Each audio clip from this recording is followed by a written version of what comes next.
الحمد لله وكفى وسلام على عباده الذين اصطفى لا سيما على سيد الرسل وخاتم الأنبياء وعلى آله وصحبه ومن بهديه مهتدى.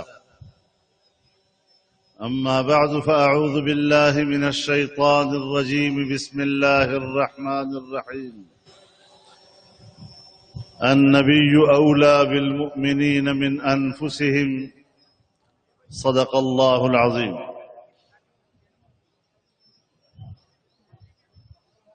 اکابرین امت، قائدین قوم، اکابر علماء کرام، بزرگان ملت، میرے دوستوں اور بھائیوں اور شمع رسالت کے پروانوں، آج صوبہ پنجاب کے شاہینوں کے شہر سرگودا میں یہ فقید المثال اجتماع در حقیقت دین اسلام کے ساتھ، عقیدہ ختم نبوت کے ساتھ، ناموس رسالت کے ساتھ ایک مضبوط تعلق کی علامت ہے، اور میں اس اجتماع میں آپ کی اس بھرپور شرکت پر دل کی گہرائیوں سے آپ کا شکریہ ادا کرتا ہوں۔ میرے محترم دوستو، آج جن حالات میں ہم ملک بھر میں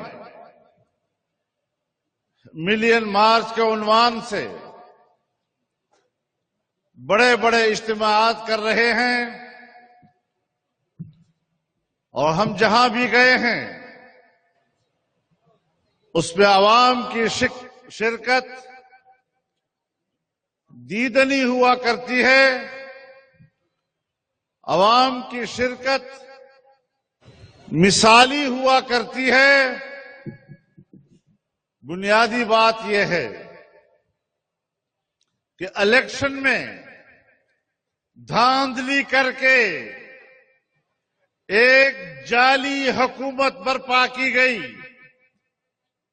جو مغرب کے اور یہودی لابی کے دباؤ پر اس ملک پر ایک حکمران کو مسلط کیا گیا۔ یہ در حقیقت دنیا کو پیغام دینا تھا کہ پاکستان میں مذہب کی سیاست ختم ہو چکی ہے، مذہبی قوتوں کا سیاسی کردار اب ختم ہو چکا ہے۔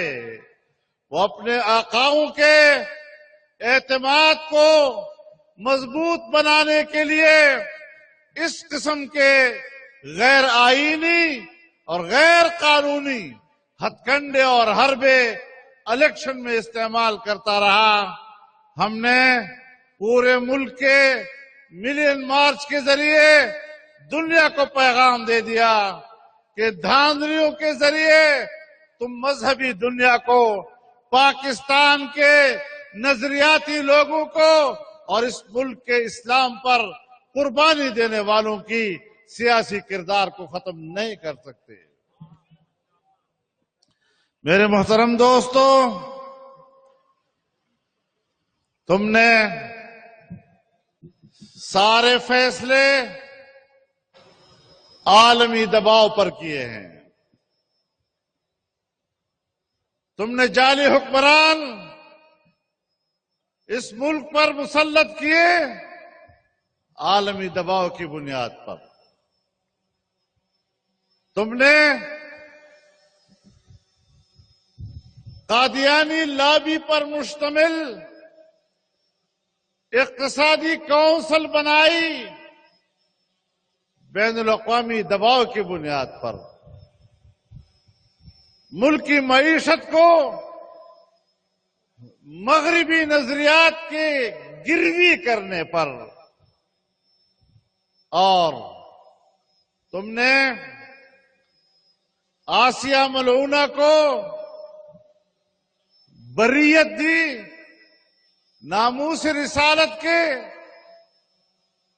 توہین کی مرتکب کو آزاد کیا، بین الاقوامی دباؤ پر کیا ہے۔ اگر ملک کا یہ حال ہو کہ ہم تمام فیصلے بین الاقوامی دباؤ پہ کرتے رہیں گے تو آپ یقین جانیے کہ پھر کم از کم میری نظر میں ہمیں ایک آزاد قوم کہلانے کا حق حاصل نہیں ہے۔ پھر اپنے اکابر و اسلاف کے درس کو پھر سے یاد کرنے کی ضرورت ہے کہ آؤ ہم ایک بار پھر عالمی استعمار سے آزادی حاصل کرنے کی جنگ لڑیں گے۔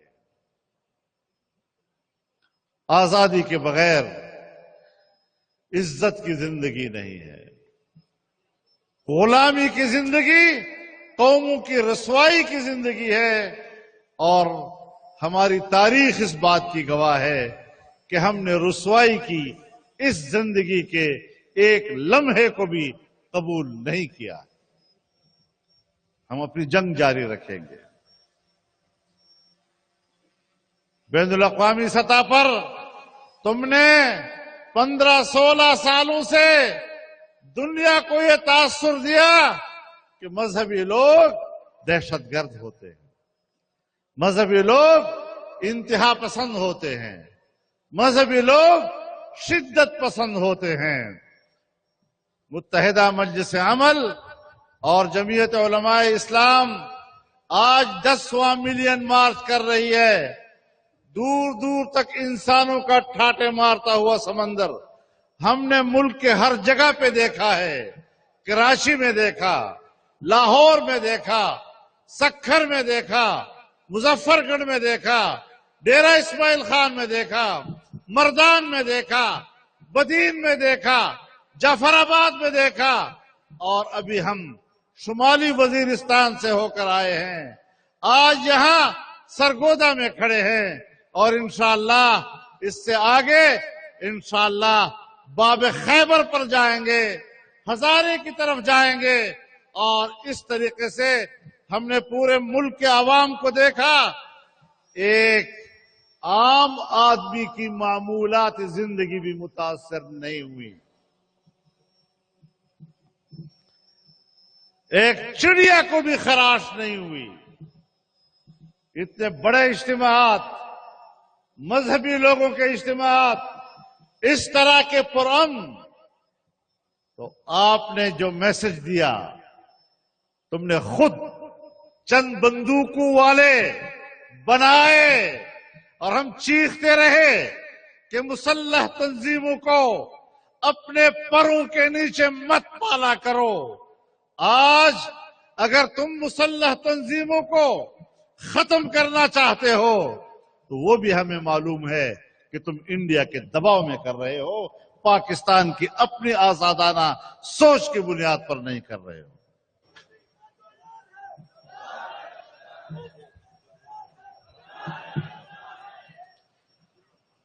اگر ہندوستان کا پائلٹ جسے ہمارے شاہینوں نے گرایا اس طرح لجاجت کے ساتھ پاکستان کی ناک جس پائلٹ نے اونچی کی، ہمارے حکمرانوں نے کس طرح قوم کی ناک کو زمین پہ لگایا، اور پائلٹ کو جس طرح واپس کیا۔ لیکن ہم پوچھنا چاہتے ہیں کہ بات تو 2 پائلٹوں کی ہوئی تھی، وہ دوسرا کدھر ہے؟ دوسرا کدھر ہے؟ اسرائیل کو تسلیم کرنے کی بات کرنے والوں، تمہیں شرم آنی چاہیے، تم جس پائلٹ کو چھپا رہے ہو وہ ہندوستان کے فوجوں کے ساتھ مل کر پاکستان پر حملہ آور ہو رہا تھا۔ آج کوئی دنیا کا کوئی حکومت اس کا اعتراف کرنے کے لیے تیار نہیں ہے۔ تو تم نے ہمارا تصور اور ہماری تصویر اس طرح پیش کی کہ مذہبی لوگ تو فساد برپا کرنے والے ہیں، مذہبی لوگوں کا یہ 10واں ملین مارچ ہے اور پاکستان کے کسی شہری کے معمولات زندگی متاثر نہیں ہوئے۔ لیکن ایک بات ذہن میں رہے کہ جعلی حکمران قبول نہیں ہے۔ عقیدہ ختم نبوت کو اور قادیانیوں کو غیر مسلم اقلیت قرار دینے کے آئینی فیصلے کو ختم کرنے کی اجازت نہیں دی جا سکے گی۔ نعرہ تکبیر! قادیانیوں کا جو یار ہے، گستاخ رسول کی ایک سزا، گستاخ رسول کی ایک سزا۔ ناموس رسالت کے قانون کو تبدیل کرنے کی کوشش کی تو حالات اس طرح پرامن نہیں رہیں گے، اور پھر ڈرو اس دن سے جب پاکستان کے کونے کونے صاف باقاعدہ علم بغاوت بلند کرے، پھر نہ کہنا ہمیں خبر نہ ہوئی۔ نعرہ تکبیر! تاج و تخت ختم نبوت، تاج و تخت ختم نبوت، نعرہ محترم دوستو، تکبیر! دینی مدارس کے خلاف آج نیشنل ایکشن پلان کو استعمال کیا جا رہا ہے۔ ہندوستان نے دباؤ ڈالا جیش محمد کے حوالے سے، اب ان کا عدم تنظیموں اور ان کی اپنی مسلح تنظیموں کی آڑ لے کر وہ مدارس کے خلاف نیشنل ایکشن پلان کو فعال اور متحرک کر رہے ہیں۔ یہ امن و امان کا مسئلہ نہیں ہے، یہ تمہاری بدنیتی کا مسئلہ ہے، یہ تمہارے بین الاقوامی ایجنڈے کا مسئلہ ہے۔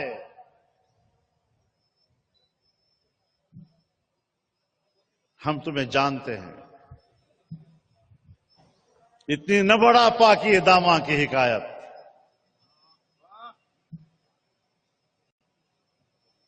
ہم جانتے ہیں آپ کون ہیں، آپ کہاں سے بول رہے ہیں یہ بھی ہمیں پتا ہے، لیکن تماشا یہ ہے جب مدارس کے خلاف نیشنل ایکشن پلان متحرک کرنے کا مرحلہ آیا تو ان کے ایک وزیر نامدار نے کہا کہ دینی مدارس کا نصاب وہ امریکہ سے آیا ہے۔ یہ ہے ان کے علم و فضل کا مقام۔ یہ بالکل وہی بات ہے۔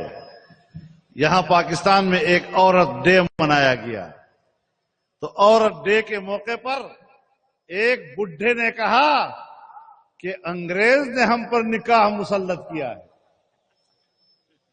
یہ وہ لوگ ہیں، یہ وہ لابی ہے کہ جن کے علم و عرفان کا عالم یہ ہے کہ وہ کہتا ہے یہ نکاح انگریز نے ہم پر مسلط کیا ہے، اور آج اس حکومت کا ایک وزیر نامدار کہتا ہے کہ دینی مدارس کا نصاب امریکہ نے ہم پر مسلط کیا ہے۔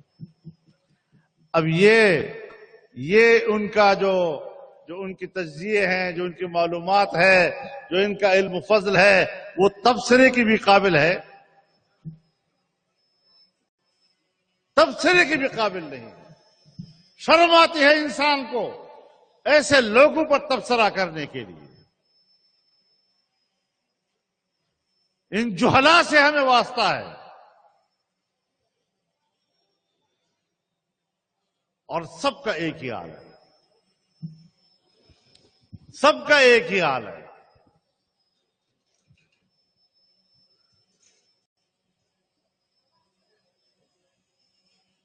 ان کا سب سے بڑا ان کا وزیر کہتا ہے اللہ کے بعد سب سے بڑا وہی،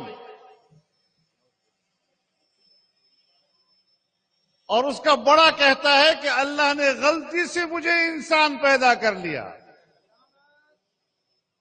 یہ ہے ان کی علمی رسائی کا عالم۔ ایسے لوگوں پر آدمی بولتا ہے، آدمی کو شرم آتی ہے کہ میں کس کو زیر بحث لا رہا ہوں، اور ان کو ہم پر مسلط کیا گیا ہے۔ میرے محترم دوستو، آج اس ملک سے اخلاق اور تہذیب کا جنازہ نکالا جا رہا ہے، اور یاد رکھو دو چیزیں آزادی کی علامت ہوتی ہیں۔ اگر آپ کا عقیدہ و ایمان محفوظ ہے، اگر آپ کی تہذیب اور تمدن کی چادر محفوظ ہے، لیکن اگر آپ کے اندر سے دین کو چھین لیا جائے اور آپ کے اوپر سے تہذیب کی چادر نوچ لی جائے تو پھر اس قوم کو غلام بنانا بہت آسان ہو جاتا ہے۔ یہ قوم کو غلام بنانے کے طریقے ہیں جو آزمائے جا رہے ہیں، اور ایسی کامیاب حکومت ہے ماشاءاللہ کہ جس نے مہنگائی ختم کر دی ہے، معیشت کا یہ عالم کہہ رہا تھا کہ میں قرضے نہیں لوں گا، اگر قرضہ لیا تو میں خودکشی کر لوں گا۔ آج جب سے وہ حکومت کر رہا ہے یومیہ 15 ارب روپے کے قرضے لے رہا ہے، یومیہ ہزاروں کروڑ کے قرضے ہمارے سر پہ لد گئے، اور اسے آپ نے ادا کرنا ہے، ہمارے غریب نے ادا کرنا ہے، ہمارے آنے والی نسلوں نے اس کو ادا کرنا ہے۔ کہاں پر قیمتیں چلی گئی؟ تیل کی قیمت کہاں چلی گئی؟ کہتے ہیں سمندر میں ایشیا کا تاریخ کا سب سے بڑا تیل کا ذخیرہ برآمد ہوا ہے، سب سے بڑا ذخیرہ۔ ایک طرف یہ خوشخبری کہ سب سے بڑا ذخیرہ، اور دوسری طرف سے پیٹرول اور ڈیزل 11 اور 17 روپے مہنگی کر دی گئی۔ ایسے حکمران تو ہم نے آج تک نہیں دیکھا کہ ایک طرف خوشخبریاں سنا رہے ہو اور دوسری طرف پتہ نہیں کتنے کتنے گنا، یا 1 روپے یا 2 روپے 50 پیسے 80 پیسے قیمتیں بڑھتی ہیں، یکدم سے 17 روپے اور 11 روپے اور 12 روپے کی قیمتیں بڑھا دی گئی ہیں۔ کس طرح یہ قوم زندگی گزارے گی؟ عام غریب آدمی آج بازار میں سودا صرف لینے کے قابل نہیں رہا ہے۔ کون اس غریب کا سہارا بنے گا؟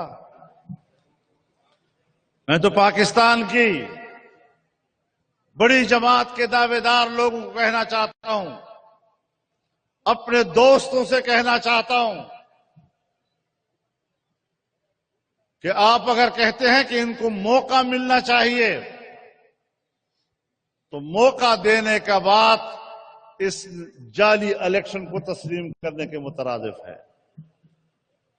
ان کو وقت دینے کا اور موقع دینے کی بات اس جعلی حکومت کو تسلیم کرنے کے مترادف ہے۔ آج پبلک سوچتی ہے کہ ہمارا کوئی سہارا ہے، وہ بڑی بڑی پارٹیاں جن کو ہم ووٹ دیا کرتے تھے، جن کو ہم اقتدار میں لاتے تھے، آج وہ مصلحتوں کا شکار ہو گئے ہیں۔ آج وہ اپنے خلاف مقدمات کا سامنا کرتے ہیں، اس کو اولیت دیتے ہیں اور میرے مسائل کو دوسرے درجے میں رکھتے ہیں۔ یہ کہنا کہ اپنی غلطیوں سے یہ ناکام ہو جائے گا، میں اپنی ان بڑی پارٹیوں سے کہنا چاہتا ہوں، جس وقت یہ ملک ڈوب جائے گا، اقتصادی لحاظ سے دیوالیہ ہو جائے گا، تمام میگا پروجیکٹس رک جائیں گے، تو پھر جا کر جب کل آپ کی حکومت بنے گی تو آپ بھی اس ملک کو نہیں اٹھا سکیں گے۔ آج میگا پروجیکٹس کی افتتاح ہو رہے ہیں، آپ کو پتا ہے کیسا افتتاح ہے؟ مذاق ہے، مذاق۔ میاں نواز شریف صاحب اور ہم گئے تھے روب، ہم نے روب سے کوئٹہ روڈ کا افتتاح کیا، اور آج کا حکمران کوئٹہ چلا گیا، اس نے کوئٹہ روب کے روڈ کا افتتاح کر دیا۔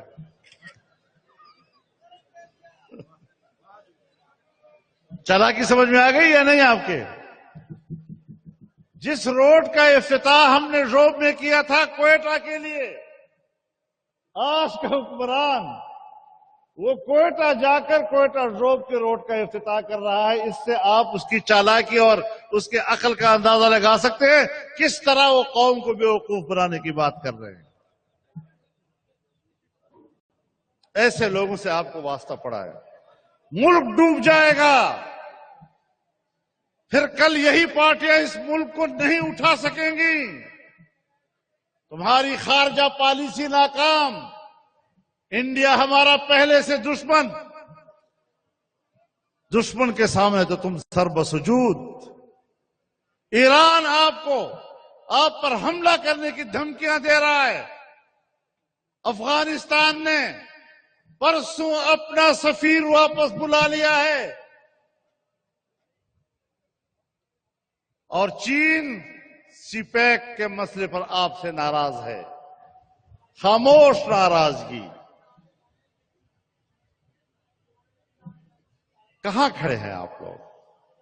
کون پڑوسی آپ کے ساتھ ہے؟ آپ نے ملک کو خطے میں تنہا کر دیا، اور آج 8 مہینے پورے ہو رہے ہیں، IMF بھی ابھی تک آپ کو قرضے نہیں دے رہا۔ تم نے دنیا کو ناراض کر دیا، ان کے لیے، امریکہ کے لیے وہ آپ کو مذاق بنائے ہوئے ہیں۔ پاکستان کو دیوالیہ پن کی طرف دھکیلنے کے لیے آپ کو استعمال کر رہے ہیں۔ ملک سے اسلام کا جنازہ نکالنے کے لیے اس حکمران کو استعمال کر رہے ہیں۔ ملک سے آپ کی مشرقی اور اسلامی تہذیب کا جنازہ نکالنے کے لیے اس کو استعمال کیا جا رہا ہے۔ قادیانیوں کو غیر مسلم اقلیت قرار دینے والے آئینی شک کو ختم کرنے کے لیے ان کو استعمال کرنے کے لیے بٹھایا گیا ہے۔ ناموس رسالت کے قانون کو ختم کرنے کے لیے ان کی خدمات حاصل کی جا رہی ہیں، اور اب ملبہ کس پہ ڈالا جا رہا ہے؟ کہتا ہے 18ویں ترمیم کی وجہ سے ملک معاشی بحران کا شکار ہے۔ اپنی ناکامیوں کا ملبہ 18ویں ترمیم پہ ڈال دیا۔ کتنا آسان فارمولہ ہے۔ اس طرح کے فارمولے دیے جا رہے ہیں۔ 18ویں ترمیم کو اگر چھیڑا جاتا ہے تو یاد رکھو پھر صوبائیت سر اٹھائے گی، پھر صوبائی نفرتیں اٹھیں گی، پھر صوبائی خود مختاری کی تحریکیں اثر نو ابھریں گی۔ پھر آپ کے ملک کے لیے کیا مشکلات پیدا ہوں گی؟ کیا تم اس سے بے نیاز ہو گئے ہو؟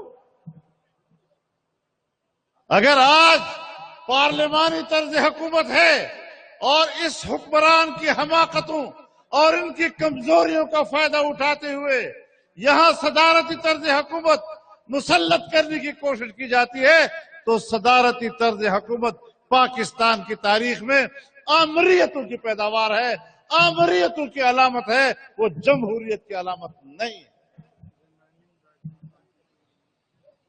سکندر مرزا نے گورنر جنرل کا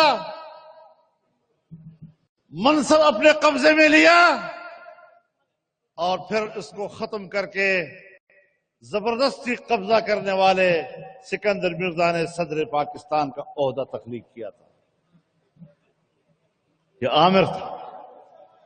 ایوب خان آیا، ایوب خان نے عامر ہونے کی حیثیت سے صدر پاکستان کا عہدہ حاصل کیا۔ یہی صدر پاکستان کا عہدہ جنرل یحییٰ خان کو دیا گیا۔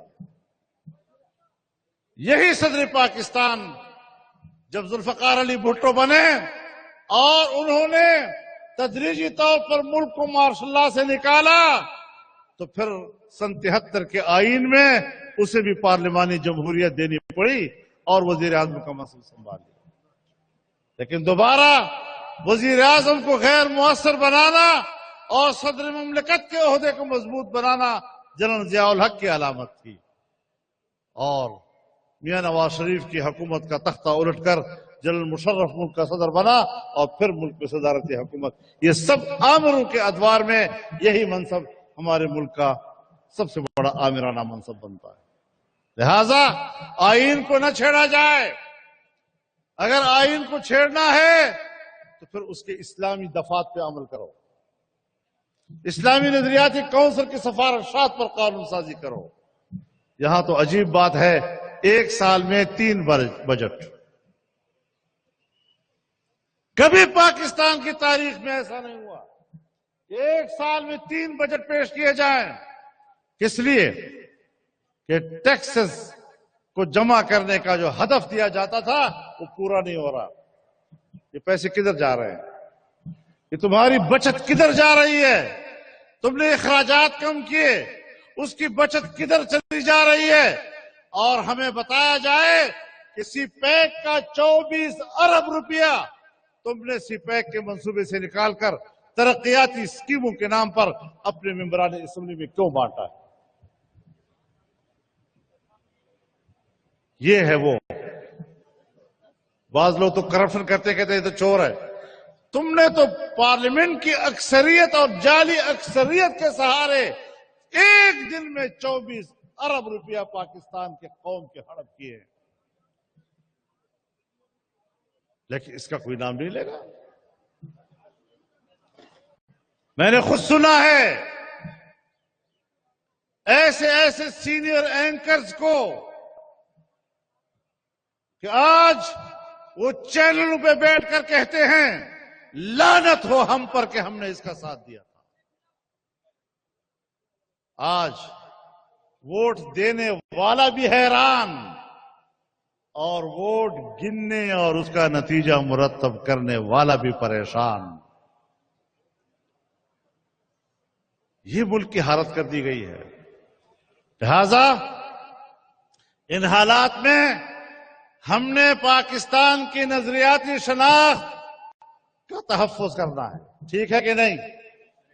آپ کا عہد و پیمان ہے کہ اس نظریے کے لیے ہم آخر دم تک لڑیں گے. عقیدہ ختم نبوت کے تحفظ کے لیے خون کے آخری قطرے تک لڑیں گے. ناموس رسالت کے تحفظ پر ہم اپنی جان نچھاور کر دیں گے اور پاکستان کو اس قسم کے خلائی اور جعلی حکمرانوں سے نجات دلانے کے لیے ملک کی معیشت کا تحفظ کریں گے، پاکستان کا تحفظ کریں گے اور پاکستان کے ماحول کا تحفظ کریں گے، اپنی تہذیب کا تحفظ کریں گے. یہ سلسلہ چلتا رہے گا اور انشاءاللہ ہمارا اگلا پڑاؤ 21 اپریل کو باب خیبر پر لنڈی کوتر اور جمرود کے مقام پر ہوگا اور 28 اپریل کو انشاءاللہ ہزارہ ڈویژن میں مانسیرا کے مقام پر ہوگا. اور اگلے اقدامات کے جو فیصلے ہوں گے اس سے آپ کو آگاہ کیا جائے گا. اپنے بھرپور جذبے کے ساتھ، بھرپور عزم کے ساتھ اس سفر کو جاری رکھنا ہے اور کبھی بھی تھکنے کا نام نہیں لینا، کبھی مایوسی کا نام نہیں لینا. دنیا کو پیغام پہنچ گیا ہے کہ پاکستان آج بھی مذہب کا گہوارہ ہے. مذہب کی سیاست سب سے طاقتور سیاست ہے. اسی لیے تو آج کے حکمرانوں نے اور آج کی مقتدر قوتوں نے میڈیا پر آپ کا جلسہ دکھانے سے بھی گریز کیا ہے. ہر دور میں میڈیا کو پابند کرنا یہ آمریتوں کی علامت رہی ہے. آج بھی پاکستان پر آمریت مسلط ہے اور ہماری جنگ در حقیقت اس ملک میں آج بھی آمریت کے خلاف ہے. ہم تمام جمہوری قوتوں کو دوستانہ طور پر دعوت دیتے ہیں، آئیں اسلام آباد جائیں گے اور بھرپور جائیں گے، جام کر دیں گے انشاءاللہ. اور اس کو ساری دنیا دیکھ رہی ہے کہ جب ملک سے ہر طرف سے لوگ آئیں گے اور 25 سے 30 لاکھ عوام اس شہر کے اندر آئیں گے، پھر دیکھیں گے یہ حکومت آگے کیسے چلتی ہے۔ اللہ تعالیٰ ہم سب کی حفاظت فرمائے، اس ملک کی حفاظت فرمائے اور اس ملک کو اسلام اور امن کا گہوارہ بنائے۔ وآخر دعوانا ان الحمدللہ رب